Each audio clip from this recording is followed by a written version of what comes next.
Doggone it, this ain't the best centennial anybody ever had. The Holler Kings, where the horror's Southern fried.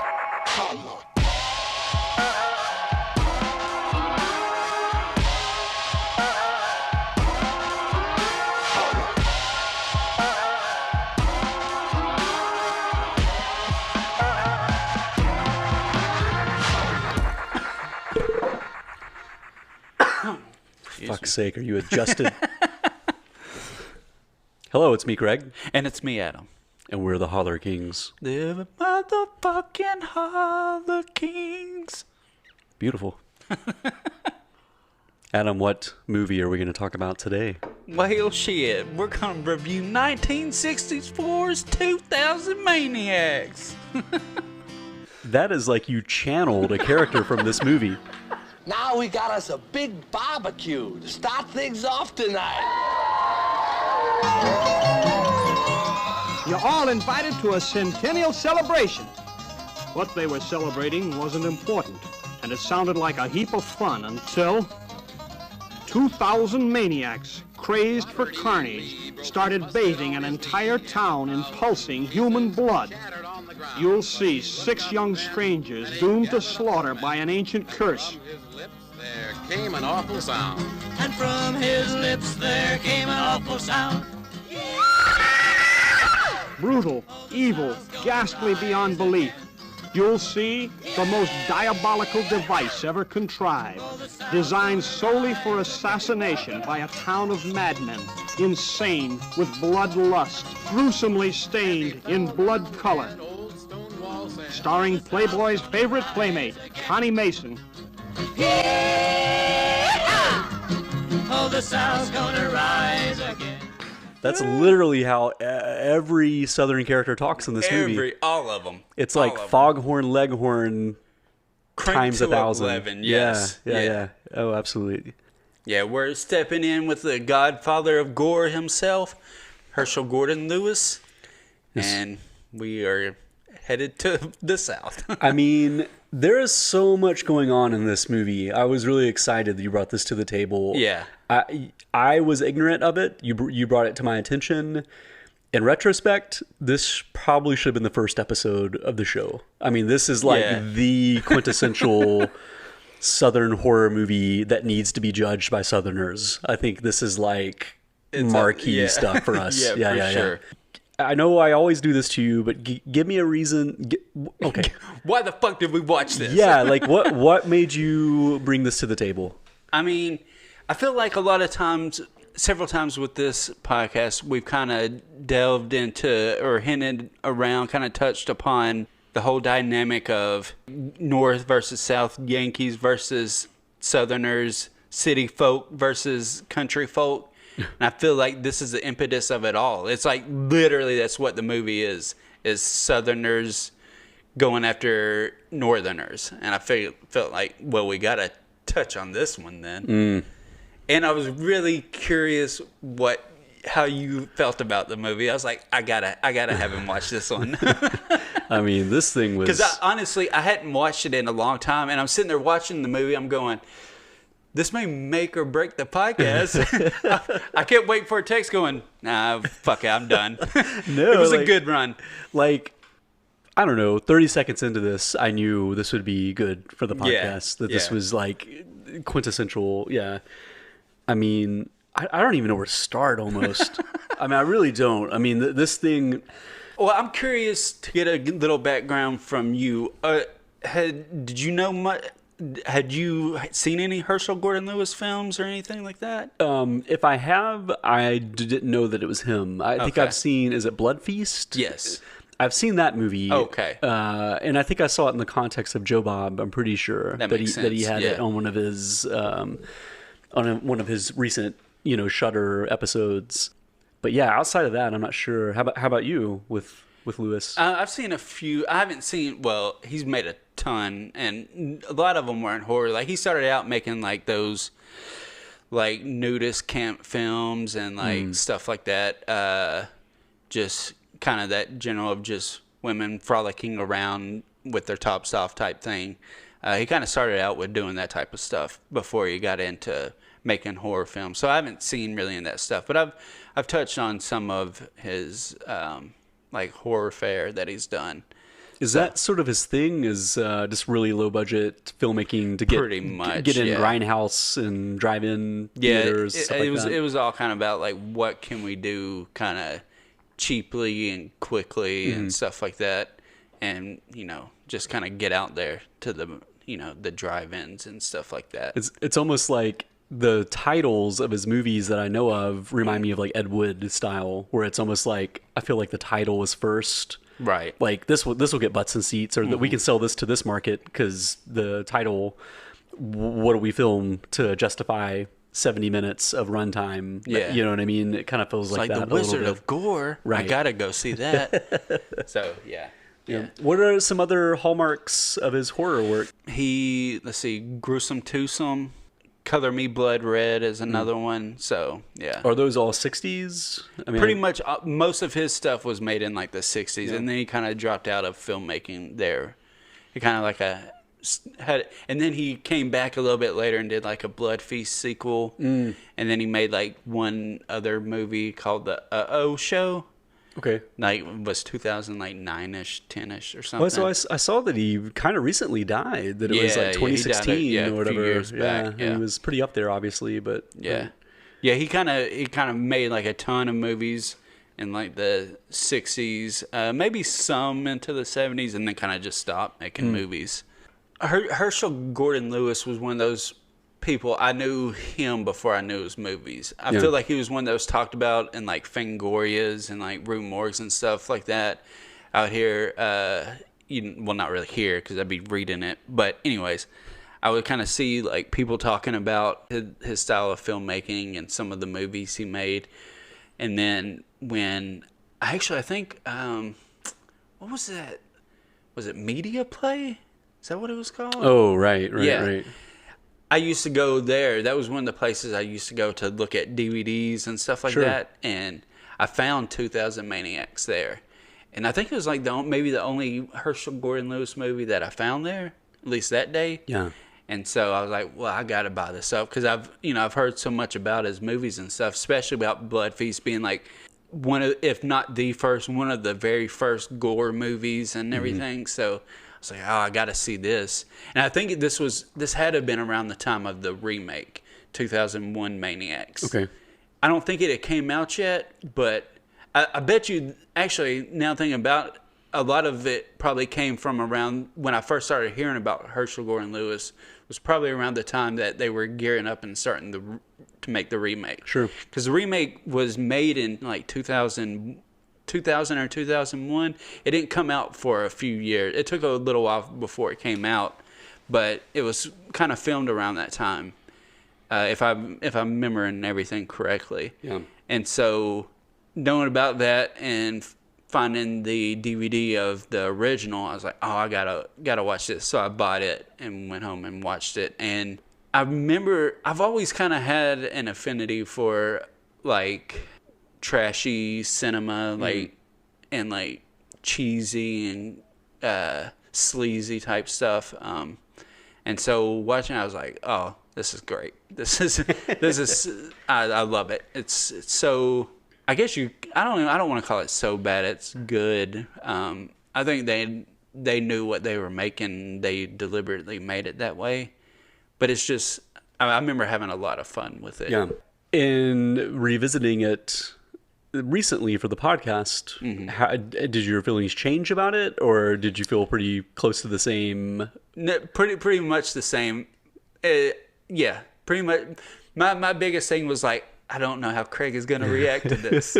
I love it. I think it's hilarious. It's so ridiculous and bad. Like, the acting's bad. The effects are bad. Everything about it is bad.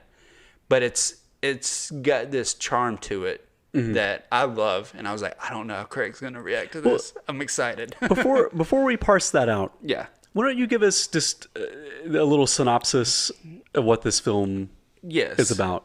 This is from 1965, correct? 65 or 64 or 65. It's around that time frame. Hold on. 64. Hold up. Before it's you even 64.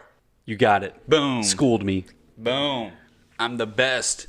when it comes to Herchell Gordon Lewis. Well, I thought it may have been 65 because of the plot point of 100 years since the Civil War or whatever. Because it's this southern town. I don't think it ever really kind of specifies what state it's supposed to be in. Georgia. Oh, yeah, it is supposed to be Georgia. Georgia, isn't it? Pretty sure, yeah. Yeah, kind of get that sense. No, actually, because at the end, they're supposed to be leaving going into Georgia. So it must be Florida. It must be Florida that it's set in. Well, they shot it in Florida. Yeah. It never really specifies the state, but it's just the South. This town of Pleasant Valley, who's coming up on the anniversary of basically the Civil War. It's a pinpoint moment for them in the Civil War. Mm-hmm.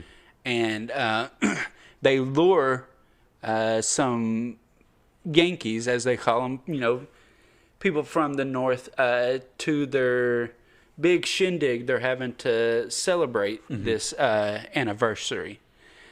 And that's basically all you get from the filmmakers as far as the setup goes. I mean, it's one of those things where you really can't slow down too much to give it any real rational thought, because rational thought's not going to help you here. I mean, okay, they're trying to lure Yankees by creating detours off the road to lead to their town.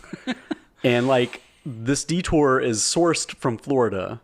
So the likelihood that they're going to get Yankees going to their town from Florida was somewhat slim in the 60s. I mean, I guess it's possible. There's a lot of vacationers. Yeah. And whatnot. I mean, yeah. I mean, we don't know how long they were out there on that road. It could have been a while. Maybe they, when they discovered that they were Southerners that accidentally got to the town, they were just like, "Oh, sorry about that." Because basically, they look at their license plate. Oh, yeah, good point. And that's a good point. Yeah, that's how they know if it's a Northerner or not. So it does take them a while. I think they even say that in dialogue, that it was a pretty big hassle to lure in 6 people from up north. But at the point that we get it, it seems like they lure them in super quick. It took forever for them to find some Yankees, but then they found 2 separate cars with Yankees in it, almost immediately. That's true. One right after the other. Right. Took them forever, but was super quick. and this is an opening montage set to some banjo, country music. That's very lighthearted and. Lyrical and everything. Stonewall said, I'm a-giving you a dying man's request. I'm a-giving you a dying man's request. Yeah! And Robert E. Lee broke a musket on his knee or something like that. I mean, this is Herchell Gordon Lewis wrote that. Yeah, I saw that. Yeah. I saw that, and I have mixed emotions about that as well. Because I mean, I have mixed emotions about this whole thing, man. But the South's gonna rise again.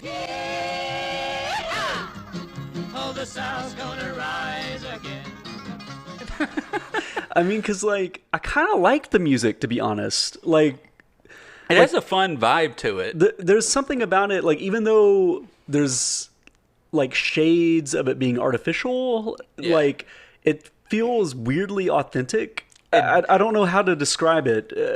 It feels like something I could stumble onto, you know what I mean? At an old town store or something, or a coffee shop around here where they have an open mic night. I can almost see someone playing something like this, The only thing that I could parse is that while it was written by him, I think it was performed by people who actually, legit musicians and everything. Yeah. And they show some of those musicians in the film as well, and they seem very authentic and skilled. But yeah, lyrically, it's so just to me, it reeks of a Yankee trying to personify the South. You know what I mean? Or kind of making fun of the South. Yeah. But it's one of those things that, to me, it's fascinating to imagine how this played in the South. Because I can only imagine this played at drive-ins.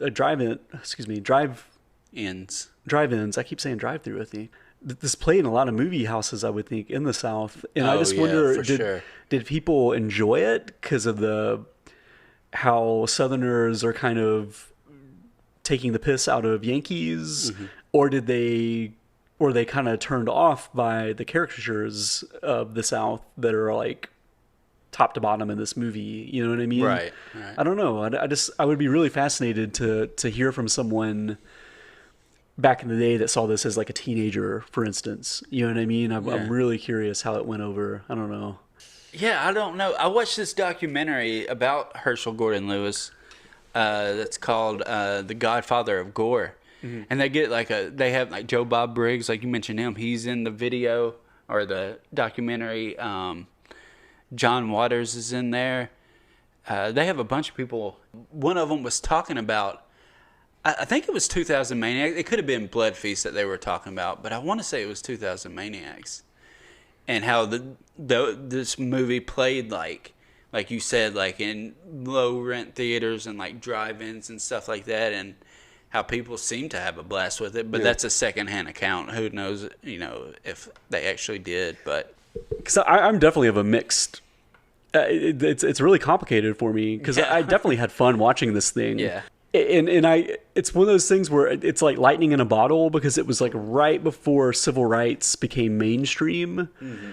And I don't know if this movie could have been made in the cultural climate just 2 or 3 years later. Like something about it, I don't know if maybe it would have though. I mean, there was plenty of hixploitation movies. That's true. In this era. He made more than just this one. He had like what was it? It's like Moonshine County or something like that. Yeah. And I don't think it's really horror related. I think it's more of like I've never seen it.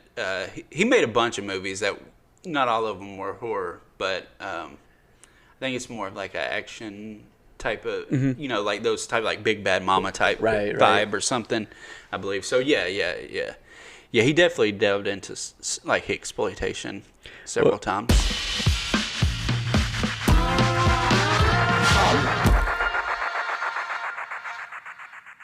Let's talk more about the plot. Let's parse it out a little bit. I mean, so these Yankees are lured to this town. Yes.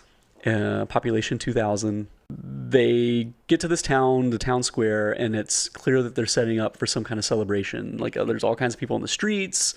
There's a million rebel flags, Confederate flags. Everywhere. That's like up front in this movie. And the Yankees are told by the townspeople that they're like the guest of honor. That basically this ceremony or this celebration ends with them kind of being like given, I don't know. It's not really explained. Just that they're the guests of honor and they're having this big shindig and it's going to be great. Y'all come stay. Right. Please stay. A lot of games, a lot of music, a lot of barbecue. Yeah. You're going to have a great time. And they offer to put them up in a nice hotel or, whatever. They put them up in a hotel. Very quickly, their motives are shown. Yeah, this... it's kind of... I don't... Like, you watch this and you're like, why are they staying there? Right. Like, none of this makes any sense. Right. I mean, like... One of these cars, with several people it has like 4 people, like 2 couples, right? Yeah. One has 4, the other one has 2. Yeah. So like, because they need like 6 people. For whatever reason. Yeah. Which I don't think is ever really parsed out either. It's not that type of movie. No. But one of these carloads is with like some freewheeling, just people out having fun. Yeah. So you kind of understand why they might be like, let's stick around. Yeah. Why not? But the other car is a lady and a hitchhiker. Mm-hmm. The hitchhiker is trying to get to like some kind of teacher conference convention thing. Right. Yeah, he has somewhere to be. Right. So it's a little weirder that they are willing to linger a little bit longer. The mayor's like, oh, come on, come stay. We'll give him a call. Like, what do you mean you're going to give them a call? What, they're going to stop the conference because I'm going to stay around here for a couple of days? No, fuck you. I got to go, dude. Right. So, I mean, it's a little bit otherworldly in that sense. This mayor, by the way, is literally... Oh, man. I mean, it's like fun, but it's also so over the top. It's very much over the top. It's one of those things where instantly I'm looking up where these people are from. I'm like, all right, where's this guy from? And it was Chicago. Oh, was it? Yeah. He was in. He's been in quite a few movies. Oh, okay. He was actually in. I think it's called Moonshine County. He was in that one too. So yeah, he's kind of a kind of a buddy of day player of Herchell Gordon Lewis. I mean, he was terrific. I mean, it's he's so nice, but also so menacing all through the movie. I thought that was really well done. We're gonna show you some Southern hospitality. Because, I mean, he is just constantly downplaying the danger and, basically just trying to convince people not to think. He's Right. like, don't think about that. Don't Just worry about hang that. Don't out. worry You're going to about have some that. barbecue. It's going to be great. Don't worry your pretty old head about that. Yeah, it's fine. From here, it becomes apparent that these local townspeople, what's the town called again? Pleasant Valley. In Pleasant Valley, they're not going to honor these Yankees. They will do no such thing. Yes. They will murder them. Yes. Straight up. Spoiler alert. Yes. And they are going to do them. Some of these murders are going to be done in very over the top, like carnival game-esque style. That's one thing I love about this movie is just how creative a lot of the kills are. It's so much fun. It's so gleeful in its display of people being murdered. Right. I don't know. It's just a lot of fun. Except there's only one murder that's kind of basic and generic, I guess you could say. It's like the first one, right? Yeah, but it catches you off guard completely. Like, they're sitting there just, like, kissing and talking, and he's just like, well, got this blade, let me cut off your finger. Yeah. And you're like, wait, what? I did want to backtrack just a little bit, like, because the freewheeling couples in the first car, they immediately are horn dogs. Like, especially one of the men in the group is basically like, well, I'm here, I'm going to get laid, even though I'm married, and my wife is literally here with me. So he is immediately getting loaded, trying moonshine from the locals, and abandoning his wife at every opportunity. And I guess his wife just takes the hint, and she decides to also, like, I want to do the same. Sample some of the locals. And she goes off into the woods with a gentleman. And like you were describing, they're just like necking and, kind of being flirtatious. And out of nowhere, he just pulls out a knife. He's like, look at this here. And it just like cuts her, just like cuts her palm. She freaks out. No, he cuts her finger off. No, but first he just cuts her palm. Oh, that's right. And she's like, oh my God, you cut me. And he's like, now let me take a closer look at that. Let me help you fix it up. And he cuts off one of her fingers. Yes. He cuts off her thumb, That's right. That's right. And it escalates so quickly. And he's so okay. He's just like, right. Everything's great. Nothing's wrong. And then they take her back to like the local the mayor, who's also the doctor, supposedly. Apparently he's everything around there. And at this point in the film, like, we know already that the rednecks are going to do something bad to the Yankees, but I guess we don't know exactly how bad, right? Yeah. So when the redneck takes this lady without her thumb back to the mayor, you think, well, maybe they're going to patch her up. I mean, I don't know. Like, maybe they're going to kind of string this along a little bit longer. But instead, the mayor's like, now let me help you. Let me help you now. Like, it's like, come on now. Calm down. I'm a doctor. I know what I'm doing. And he just straight up cuts off her arm, right? Yeah. They hold her down and they chop off her arm. That kills her, apparently. She just passes out or dies from blood loss. But that's when we get like the full scope of what this movie will be capable of and what these rednecks are going to do to the Yankees. And then it's just murder set pieces of the mayor being like, no, everything's fine. And then being like, no, it's not fine. No, everything's fine, and dead. It's so gleeful in that play too, where, the Yankees are making very logical, normal observations of like, now, I don't think this is safe. Now, you want me to get into that? I don't want to do that, and they're like, come on now, don't spoil the fun. It'll be fine. Like, everybody does it. We do it every year. That whole thing. They just keep downplaying it, and then it leads to the death of the Yankee. We have a nice, I don't want to call it a subplot, because I guess it's the main plot of the teacher character and the lady that picked him up. Right. They're actively trying to escape. They're the only ones smart enough to kind of go, like, something's wrong. And something's wrong, and we need to try to contact the outside world. Or they find out pretty early also that their cars have been confiscated. Like, they can't just jump in their cars and drive away. Right. The local garage has their cars and has their car keys. And that's under the guise of like, oh, don't worry about it. We're going to like fix up your cars. And, when you drive out of here, it's going to be tip top shape, all that stuff. But they realize very quickly that, no, that's to keep us here. You know, there's nice little moments where the teacher is trying to get an outside line, and it becomes apparent to us as the audience that it's just the local, like the mayor is just the outside line. Like he's manipulating things and there's no way out. So that's kind of like a through line as it's juxtaposed to the other Yankees slowly being killed. Yeah, pretty much. And I mean, that's basically the whole movie.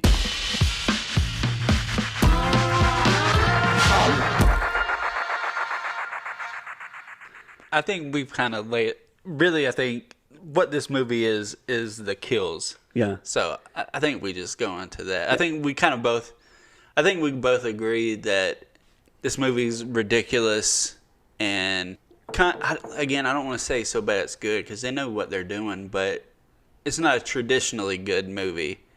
You know, in a 21st century lens, certainly the 2020s, it's like, I mean, I guess this is a quintessential problematic movie. It has a lot of issues as far as, you know, some of the politics of the movie. But honestly, it's so weird and out there that I kind of feel like hand-waving a lot of that stuff out of the conversation. Like, this movie is top to bottom white people. You know what I mean? I kind of do wonder...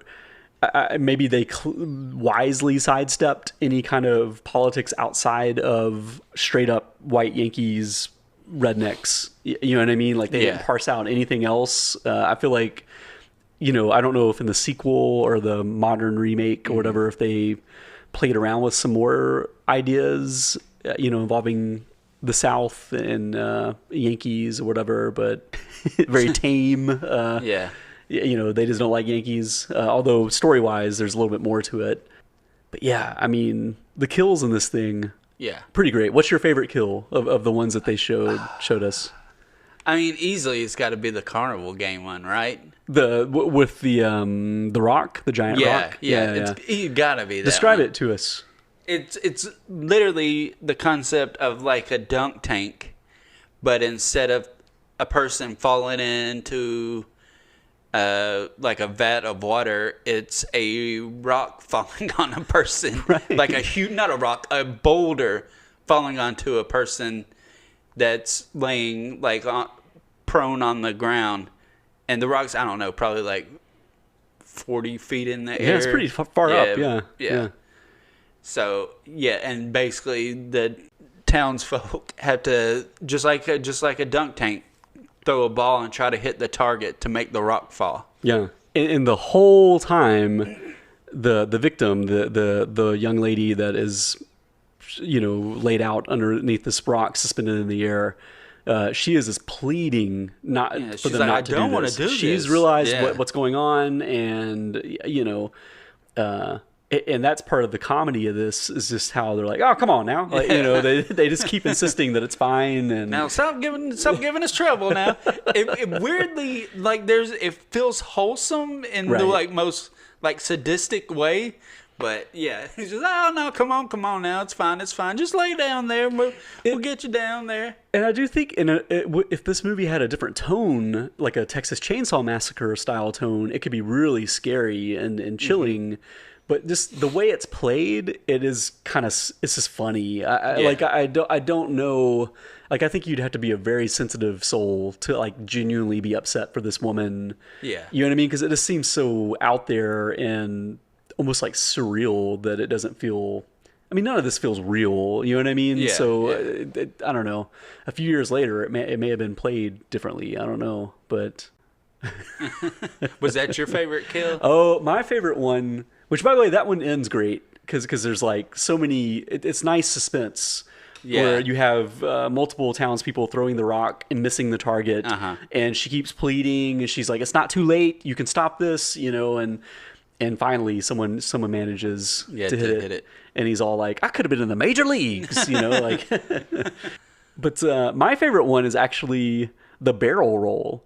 Oh, I thought that was that's hilarious. A really great one too. Yeah, I mean, because the whole time, you know, they're pushing this Yankee forward, and all these people are at the top of a hill. They have a barrel, and they're hammering nails into the barrel, so that the interior of the barrel has like nails all like strewn, sticking through, sticking out of it. Where obviously anyone inside the barrel will be impaled horribly by these nails as it gets rolled down the hill. It's another thing of he's like, I don't want to get in the barrel. They're like, no, come on now, just get in the barrel. Well, I'm looking for so and so. Well, we'll find this. Just do this real quick. This is tradition. They go ahead and get in the barrel. I don't want to get in there. Then they finally get him in there, and they both grab him. He's like, what's going on? He's like, oh no, it's fine. Hold on now. Don't hurt yourself while we're nailing these in. Yeah. It's like what? I forgot about that. He gets into the barrel first, and then they put the nails in, right? Yeah. So. Because he's already protesting just on its own, just like, you want me to roll down a hill in a barrel? Like, I don't know if that's very safe. I don't know if I want to do this. And but yeah, then he gets in reluctantly, more or less forced, and then they start putting the nails in, and he's just like panicking. It's just hilarious. And of course they roll him down the hill, and does not go well. No. Yeah, that is a really great one too. I thought the sequence. I love the escalation. I think is really fun. Where the people are protesting, but they're just absolutely powerless to resist. It's too many people. I mean, they can't. I mean, what can they possibly do? Nothing. It's just interesting in that there's no real fight back. There's like argument, but he doesn't try to run. He doesn't do it. He's just like, no, I don't want to do this. Y'all are obviously murderous, but who cares? I'm just going to sit here and argue with you about it. The gore in this is very classic 60s, where it's like the blood is like, red paint pretty much. And for sure. Not very realistic, but I could see where people of that era, it may have played a little differently. Like now it almost plays like a Saturday Night Live sketch to me, the violence. Like it doesn't seem very real. Although, the blade moment where the woman's palm is cut and then her thumb is cut off, it was played pretty straight, I thought. It seemed pretty real.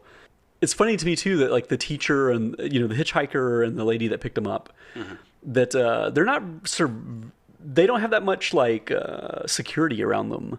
Like they're able to wander around the town and nobody's leave really watching them. Yeah, I guess they just take it for granted. There's only like kind of one scene where they have somebody watching them, but for the most part, they can just kind of they have. The Southerners have no worries about these people leaving. They feel like they have it under control, I guess. And I guess, the Yankees don't help because they kind of do for the most part, except for the teacher and this woman that picked him up. Yeah. Because all the other ones just kind of go along with whatever the Southerners say. I mean, the Southerners do a good job of kind of coaxing them in. And like giving them liquor and that's true. So especially the one guy. Yeah, I mean, so they're kind of partying and just having a good time for the most part until the moment of truth, right? It's only these more mature characters in the other car that kind of catch wind of it. And I meant to backtrack about Billy. Little Billy. Oh, Little Billy, yeah. It's an interesting character because very early on we're introduced to like a young person in this town, Billy. For whatever reason, he's carrying around a little noose. Yeah, I was going to say, I forgot about that iconography that at the very start you see them all the kids running around with nooses. Yeah. It's like, wow, that's kind of... That's what I meant by like the problematic stuff. Yeah. Where, again, since these are all only white characters... It's kind of like different, you know what I mean? Like it's all like, it's kind of, oh shucks, because like, I kind of feel like a different type of person walking into that scenario would be like, nope. You know what I mean? It would just be like driving through, like they wouldn't even like slow down. Fuck that detour sign. Right. So it's interesting that, that's almost part of it, I guess, though, is that it was only like these more passive white people that are kind of lured in because they don't understand the danger that they might be in, right? Whereas another type of person might be like, because they feel some kind of comfort in there. Yeah. While other people be like, nah, that's not happening. But Billy is interesting to me because I couldn't help it. I couldn't help but notice he did not seem like a white kid. Like he had like a darker complexion, and his hair seemed artificial. Like It was. like the blonde dye job or whatever. Yeah. And his accent was so overwrought. I mean, it was so just like, huh? Like it was like way further than anyone else's to me. It's funny that you bring that up because in that Godfather of Gore documentary, they have Billy in the documentary talking about it, and he said that they dyed his hair. Yeah. And asked him if he could do a Southern accent, and he asked him something about like how much do I get paid or something. I forget what it was, but yeah, he said he had to put on an accent and all that. So What's what I looked him up, and his last name is Santo. So I mean that might be Italian or whatever, but it was just really obvious that he was not a traditional Southerner. So it was weird to me that they cast him in that part because he was the only kid with any real dialogue. he may be the only one, Yeah. other than just like crowd scene type dialogue. Right, and they gave him so much to do. He has some heavy lifting towards the end of the movie, and I guess they just weren't really worried with. Shucks, you gonna give me some candy? Yeah, he's so bad. I'd rather drive. Billy, you like to drive? My pa won't let me. Look, because this is, a special holiday, if you get the keys, I'll let you drive. You know where the keys are? Sure do. Up in the front office. I can drive this here new car. Again, kind of so bad it's good type territory. But yeah, he's carrying around a noose the whole movie, like a little Killing baby cats noose. and everything. Oh yeah, that's like one of his main distractions. Yeah. I'm gonna get that cat or something like that. I forget exactly what, but he makes some reference to.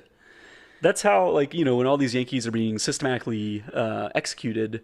Again, we're seeing the teacher and his lady friend try to escape, and one of their main methods of getting back into the garage and getting access to their car is little Billy.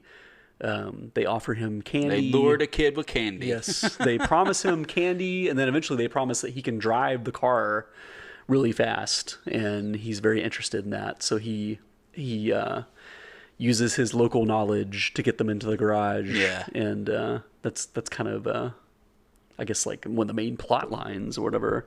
Yeah, but man. I'll probably try to dump in like a little bit of dialogue from Billy because it's so bad. To. I mean, yeah, it's pretty rough. I mean, he's got nothing on Opie. Opie's got a pretty rough Southern-esque accent from time to time in Mayberry, for sure. But this is like really beyond the pale.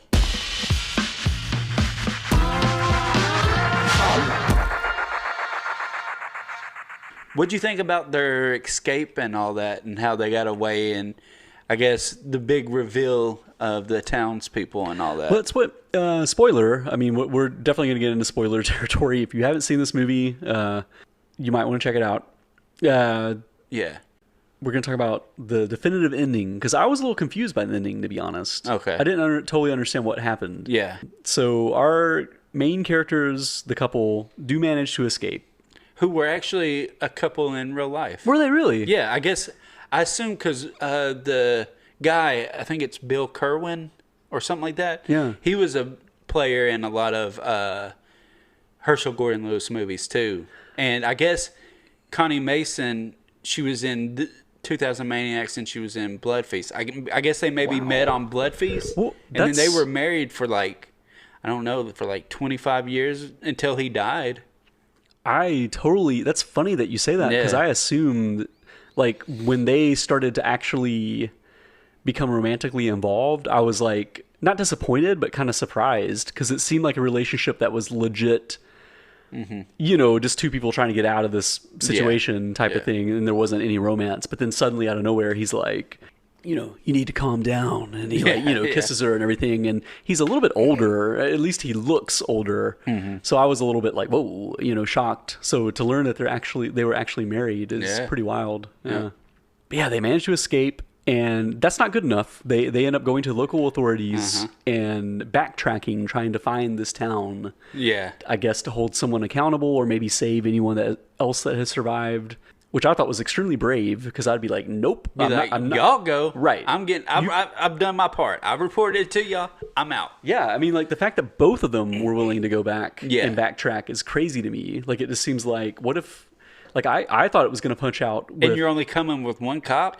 What's to stop a whole townsfolk? Sure. All the townsfolk have taken y'all, all three of y'all now. I mean, I thought it was going to punch out with that other sheriff in the other county being part of it and being like, yeah, we found your stragglers. Some Here they are. Texas Chainsaw Massacre Right. remake shit. I thought that was going to be the situation, but no, he's genuinely just concerned police officer trying to help them. But yeah, the punch out is basically the town doesn't exist, right? They were ghosts. They were dead the whole time. Sixth Sense style. So this town materializes at the 100th anniversary of the Civil War ending. Yes. That's what I get from it. In 60s clothes, That's mind what- you. that- With It doesn't hold up to any scrutiny whatsoever. No. But that's it. They're ghosts from 1865 when they were all massacred by the Yankees. Yeah. So a whole town was slaughtered by Union soldiers, Yes. I'm assuming. Yes. Yeah, In right. 1865. Right. So 100 years later, they come back to get revenge, dressed like they're from 1964. And they know how And to... they have garages for cars and everything, and so yeah, it doesn't make a lot of sense. But I mean, they're using lingo, I would think, that wouldn't have been around in 1860s. Yeah. They know how to use phones and yeah, technology that wasn't around. They're really excited about cars because there's like a line from one of the ghosts where he's like, you know, talking about how fun it was to drive, or they even have you a know. vehicle themselves. Yeah. It doesn't make, I mean, it makes no sense. No. That's why it confused me. Like, Yeah. so, because it shows earlier when they were escaping from the rednecks, one of them, his name's Darby, I think, right? Something like that. But one of these guys falls into quicksand and gets sucked under in quicksand. Yeah. So you're like, okay, well, one of the rednecks actually got killed. But then towards the end, the other characters are like, come on now, get out of there. And he just walks out. Yeah, and he gets out of the quicksand. So it's like, again, if he's supernatural, why did he allow himself to be sucked into the quicksand? It makes no sense. I mean, I didn't understand it. I thought... I didn't really understand the ending at all, to be honest. I was lost. The simple thing is they were ghosts and they came back after 100 years. Everything else is just bad filmmaking. But like, okay, so these ghosts, they literally only come back every 100 years also? Apparently. Or do they do it every year? No, I think it's every 100 years. So this is the first time they've done it? Yes. So I guess I'm really waiting for that sequel in 2065. we should do a futuristic sequel. Yeah. Just go ahead and set it, you know, in 2065, and it's the 200th anniversary, and all these characters. We recast. Billy comes back. They're all back. And maybe we could show a little bit of the behind the scenes of them like learning about the year 2065 and how they should be dressed, what the technology is. Maybe there's like a month leading up to it where they learn all that stuff, so that they kind of know.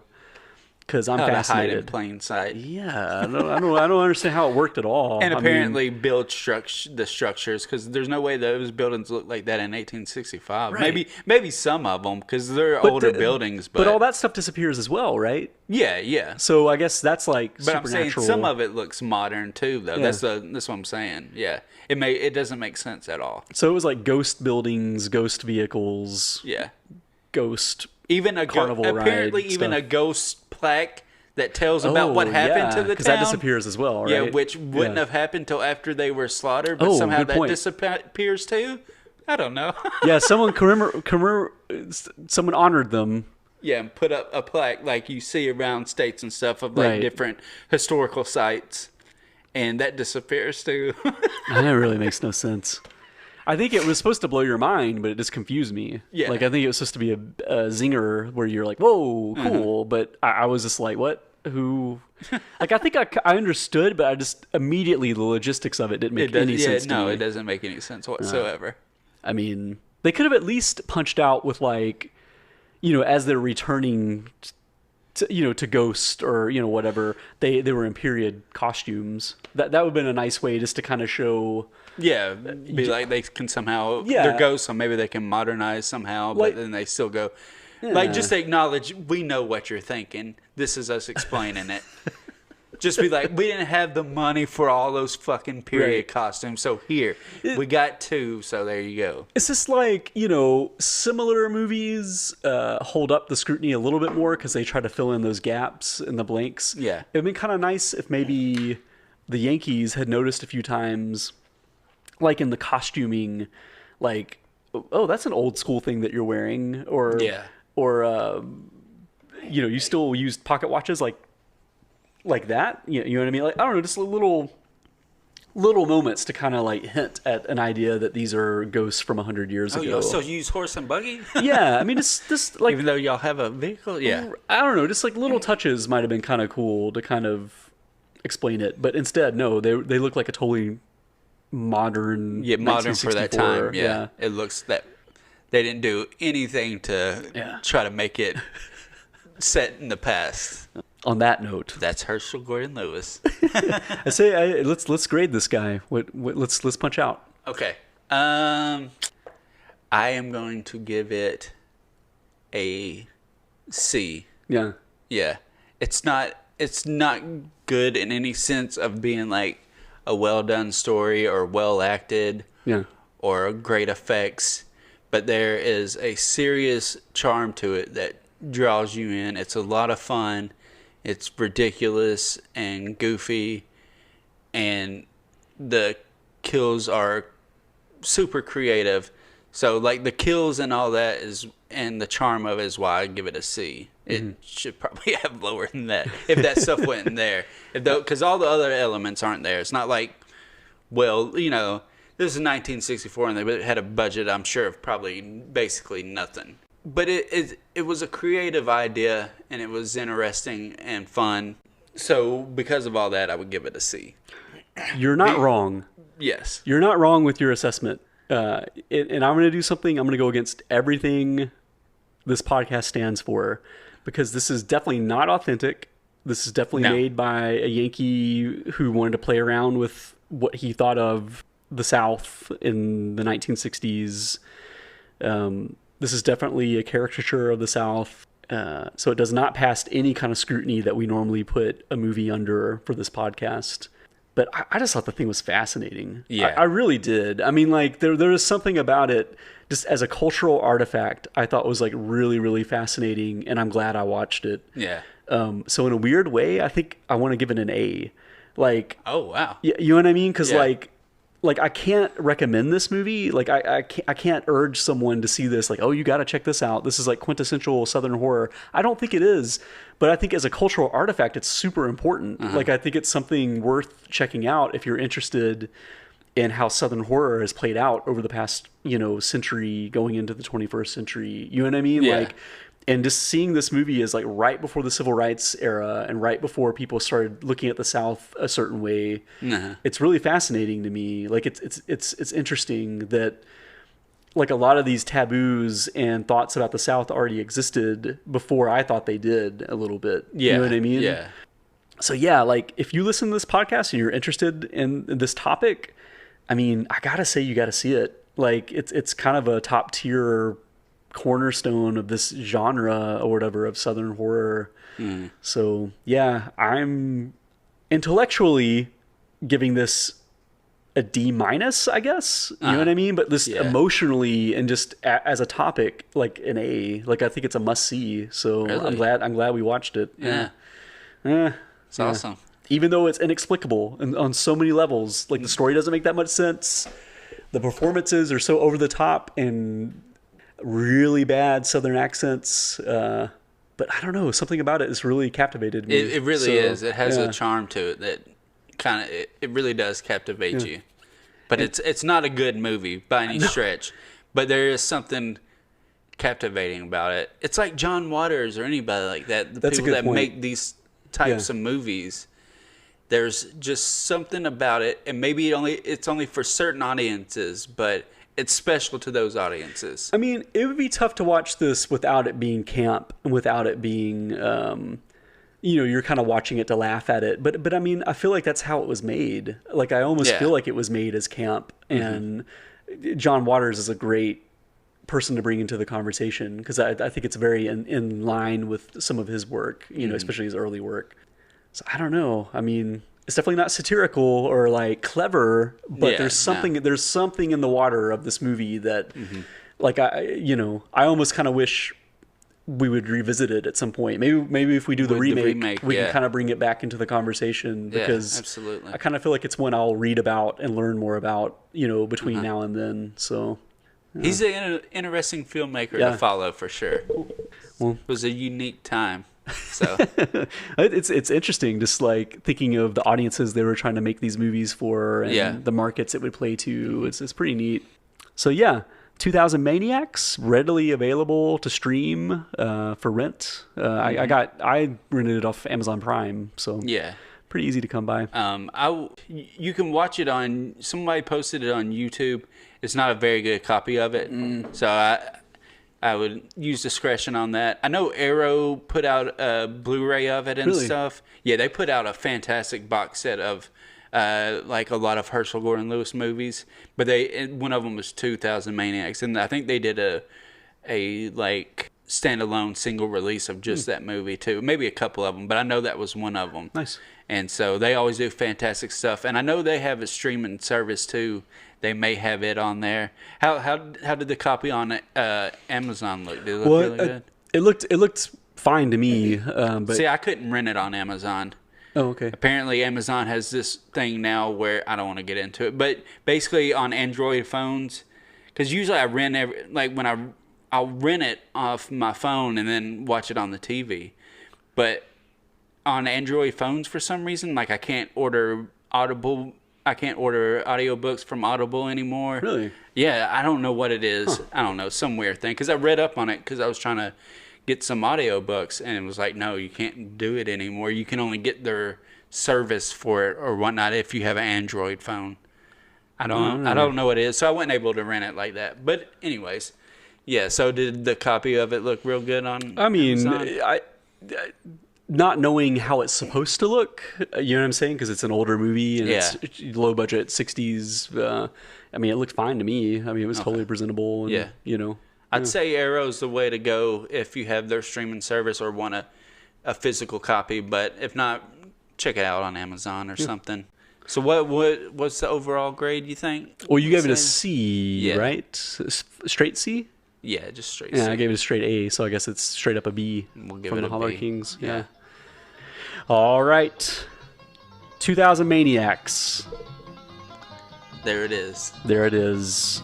There's a story you should know from 100 years ago, and 100 years we've waited now to tell. Now the Yankees come along, and they'll listen to this song, and they'll quake in fear to hear this rebel yell. And they'll quake in fear to hear this rebel yell. Yeah! Oh, the South's gonna rise again. On the Holler Kings, we like to end every episode with a segment entitled Holler at Your Boys. Holler at your boys, y'all. It's true. That is true. It's completely open topic. It's whatever we want to bring to the table. Today, Mr. Adam has something. Yes. Lay it on us. I have a fascination and an interest with horror movie novelization tie-ins. Mm-hmm.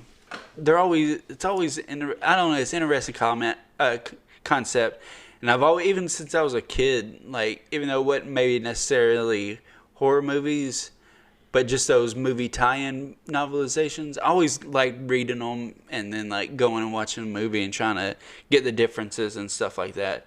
And I thought that'd be something I can kind of do here periodically. Mm-hmm. It's kind of just go over some kind of like compare and contrast some different movies to the novels, whether it be a novel tie-in or just like maybe like a novel that was then adapted to the gotcha. screen. Yeah. But it's funny because novelizations of movies used to be such a huge thing, and I think they're kind of coming back. It seems like a little bit, because I know they've done like the Halloween ones, like Happy Birthday or Happy Death Day had one. Godzilla vs. Kong got one because I picked it up just out of curiosity. Okay, I didn't even know that. Yeah, so it seems like they're making a comeback. I think it kind of died off there for, I'd say, probably late 90s into the aughts. It kind of died off there. You get them periodically. I know that movie, I don't know if you remember, it's from the early 2000s, Boogeyman.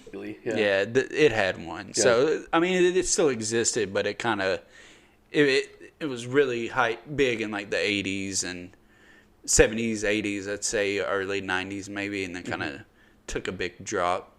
Cool. What are you going to kick it off with? Since it's the summertime, I figured we would start off with Jaws. Oh.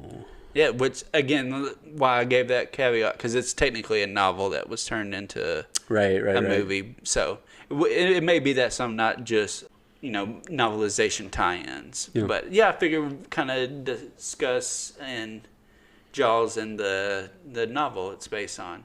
Sounds good. I know a little bit about the novelization, or the original novel for Jaws, because Peter Benchley, correct?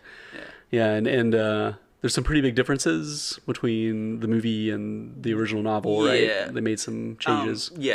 Most of it, as far as like what's in the book and what's in the movie, a lot of it is pretty similar. It's what they have in the book that they didn't carry over to the movie. A lot of it's more bloviated and kind of drawn out. Like, even starting from the first scene where, girl goes skinny dip and guy passes out on the beach. Cut to Brody, getting a call about it and then finding the girl on the beach. Well, in the book, like, it starts off from there, and it has the guy waking up, going into the house, looking around for her, waking the people up who he's staying with, calling Brody, calling the sheriff station, and the sheriff station calling Brody, then him going and talking to the guy, then them finally going, it's like an hour before they find the body, wherein in the movie it's like 10 minutes. Right. So there are differences like that where it kind of expands things, but the main differences come from like what they decided not to carry over, because in the movie, obviously, I'm sure you've seen Jaws 1,000 times. I would hope everyone listening has seen Jaws. Yeah. It's funny because I hadn't watched it in a while. Mm-hmm. And I forgot, I didn't forget that it was a good movie, obviously. It's considered one of the best, not even horror movies, one of the best movies of all time. Mm. So it's not like I forgot that, but I just forgot how good that movie is. God damn, that movie is so impressive. And the performances, oh my God. But anyway, I really love in the movie how Brody's relationship, him and his wife's relationship, I feel like they have in the book, it's a really strained marriage. It's really not affectionate. It's kind of cold and distant, which I think Spielberg did a good job with not bringing that in. They have, it feels very warm and caring and loving in the movie. So that's one. And it gets to the point where his wife in the book has an affair with Hopper. Oh, like the Richard Dreyfuss character. Yeah, she has an affair with him in the book. Wow. And I was like, it gets to a point it goes through it all where they have this dinner the night before, and then the next morning she's calling him, setting up lunch. They go have lunch, and then they start talking. She's talking about having rape fantasies and stuff. And don't get I don't want to shame anybody's kink, but it felt just weirdly out of place in a movie about a killer shark. I was like, what is going on? And then they have an affair and everything. So yeah, there's just strange stuff like that. It's why is this in here? I mean, this economy of storytelling, I guess, too, right? Yeah. You have more room in a novel, and honestly, you have to fill in more space in a novel versus that's true. A movie where you have. I think I've heard the analogy before where it's a TV show is a novel because you have a lot of time, episode to episode, to tell a really long story. Right. And a movie, a film, is a short story. Yeah, or a novella. Or you have to really push through and tell a story very economically. So yeah, I'd say that's Absolutely true. But yeah, I just that stuff just felt kind of weirdly out of place to me. And maybe it's just because I had saw the movie multitude of times before I ever read the book. So, I know it as that warm, loving relationship that they have in the movie. So to get this other version where she's like cheating on him and they're both kind of cold and, not loving of each other, it just felt weird. So maybe it's just a thing of how I know the characters. Do you ever get like the POV of the shark in the novel? Kind of, a little bit. Yeah. Not too much. There was a little bit of that. Spoiler alert. You get a lot more of that in Jaws 2. They're talking about in Jaws 2. But there was some of that, but I didn't feel like it was as much. Especially because I'd read Jaws 2 before. So What's what Peter Benchley, I know he ended up being a pretty big advocate for sharks because I think he felt kind of guilty for what happened after Jaws, where people really vilified, sharks of all kinds and everything. And so I didn't know if in the book proper, he literally just portrayed the shark as like evil or whatever, or if it's just like a force of nature or whatever. Yeah, I think it was more that considered that. Which I feel like they touched on in the movie some, because it has them just randomly like killing like a tiger shark and stuff like that. Which, unless I just missed it, I don't really remember being in the book. It was more about, because there was a lot of stuff with like, close the beaches. No, we can't close the beaches. Oh, well, I got to close the beaches. Well, we need to get them back open. Here, let's open them up. But I want to close them back. There was a lot of that. And there was a lot of turmoil between Brody and the mayor. And it gets into more of the backstory of the mayor and why he wants them open, because of like ties to some nefarious people and stuff like that. Some backers that he owes money to or owes favors to, I guess. I guess it's all hinted at more of like a mob type thing. There was that in the book, and there was more of dealings with Brody and like the journalist who writes. There's a little bit of that in the movie where he's just talking about, well, we're going to run the story. It's going to run on this day. It's going to feature this. Yeah. And that's pretty much all. But he was a more prominent person in the novel. The other really big difference comes that stands out. There was other little differences in side characters here and there, but one of the other big differences was that Hooper, he dies in the novel. Really? Yeah. It's the same kind of concept of like he gets in the cage and in the novel, Brody is telling him, you can't take that cage. You're not getting in the water. And even Quint's kind of like, yeah, you're not doing that. And he's like, no, I want to. I'll pay you.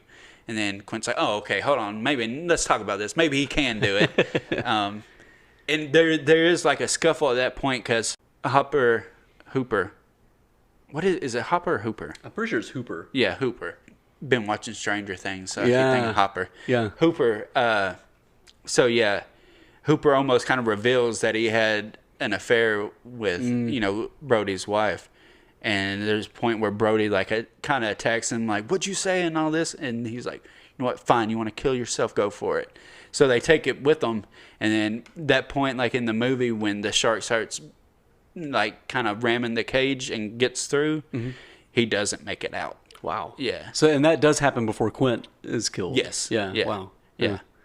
And Quint is, like, in the movie, he's introduced way earlier. He's not introduced to, like, damn near the end of the book. Really? Yeah, not even discussed or talked about, really.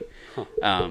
So, yeah, like, when he comes in, it pretty much seems like almost the beginning of the movie, giving his speech saying he'll, hunt the shark for him and stuff. That's not how it happens in the book at all. So, his death is pretty much the same in it, except there's a whole point of like after the shark dies, and there's no big explosion or anything like that like in the movie. with him like shooting the tank. I guess they just killed the shark. That gives more of the force of nature. That's not some otherworldly shark. They just kill it from like harpooning it and stuff. Yeah, from like, the sense I got. The barrels, right? Yeah, that it's dragging, like kind of slow it down eventually. Right. And, yeah. So that's kind of how it happens. It's definitely played more like just thing of nature that just happened since. And Brody like watches as it floats down into the murk and I guess lands at the bottom, and all he can kind of see is Quint's body still hooked to the shark, floating dead in the water and stuff. And then just like in the movie, he kind of just paddles off at that point. And it's kind of the end of it. Yeah. So the boat was destroyed then pretty much by the end of the movie. Yeah. I mean, book. Yeah. Yeah, because he's kind of ramming it the same and stuff like that. So like you mentioned Jaws 2, the novelization. Did you have more fun with that one than the actual Jaws novel? Yes. Yeah. Yeah, I would say so. Because I've heard that Peter Benchley's Jaws is not a super terrific novel, that it's a little stale. Yeah, you can definitely see where they pulled out the best elements of it. I know Benchley was like a screenwriter on the movie too. Pretty sure, yeah. So I think even he was like, well, I know how to trim the fat here. Yeah. Let's take these elements out. Yeah, because there's a lot of stuff that's unnecessary in the novel and feels like kind of weird. I mean, there's a lot of unnecessary stuff in the Jaws 2 novel. It's more focused with like the extra stuff on like side characters here and there. Yeah. So that just kind of adds more to the town instead of just Brody, which makes it a little more interesting and kind of expanding the world of Amity.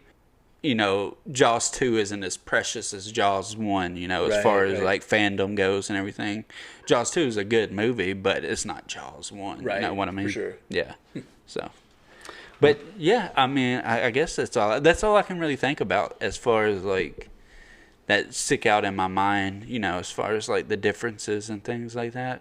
So there's that. And I will say, if anybody wants to check out the Jaws novel, I mean, you can always get the book, or if you're like a podcast listener, you for free listen to the audio book on YouTube. Oh, wow.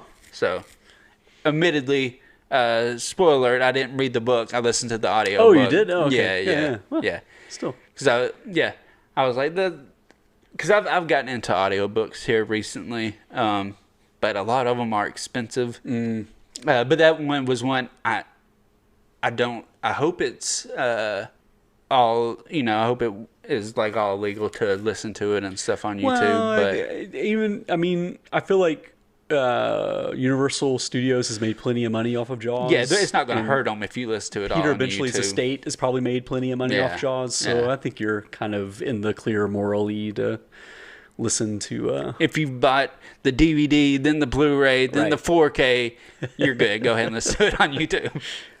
So there you have it. Adam's novelization beat. Oh, I like that.